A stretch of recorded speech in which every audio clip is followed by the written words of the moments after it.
ദൈവനാമത്തിന് മഹത്വമുണ്ടാകട്ടെ. ഇന്നത്തെ പ്രഭാത ധ്യാനത്തിനായി 21 സങ്കീർത്തനം 9 വാക്യം. നിന്റെ പ്രത്യക്ഷതയുടെ കാലത്ത് നീ അവരെ തീച്ചൂള പോലെയാക്കും.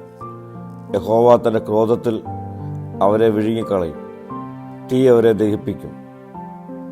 ഇന്ന് കൃപയുടെ കാലമാണ്, എന്നാൽ ഇത് മാറും. ദൈവകോപത്തിൻ്റെ കാലത്ത് യഹോവ അവരെ തീച്ചൂള പോലെയാക്കും, തൻ്റെ ക്രോധത്തിൽ അവരെ വിഴുങ്ങിക്കളയും.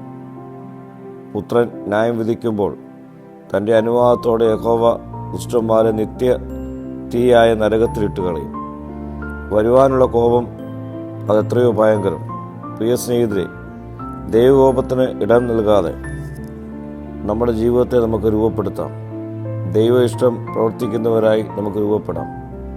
ദൈവകോപത്തെ തീയോട് ഉപമിച്ചാണ് വേദപുസ്തകത്തിൽ രേഖപ്പെടുത്തിയിരിക്കുന്നത്. അഗ്നി സകലത്തെയും നശിപ്പിക്കുന്ന നാളിൽ പാപി എങ്ങനെ അത് സഹിക്കും, എങ്ങനെ അതിൽ നിലനിൽക്കും? അതുകൊണ്ട് പാപവഴികൾ വിട്ട് യഥാർത്ഥ മാനസാന്തരത്തിലേക്ക് നമുക്ക് മടങ്ങി വരാം. പ്രാർത്ഥിക്കാം. കർത്താവേ, ദുഷ്ടത പെരുകുന്ന ലോകത്തിൽ ദൈവകോപത്തിന് പാത്രമാകാതെ വിശുദ്ധിയോടെ ജീവിക്കുവാനുള്ള കൃപ എനിക്ക് നൽകണമേ. മഹത്വം നീ എടുക്കണം. യേശുവിൻ്റെ നാമത്തിൽ തന്നെ. ആമീൻ.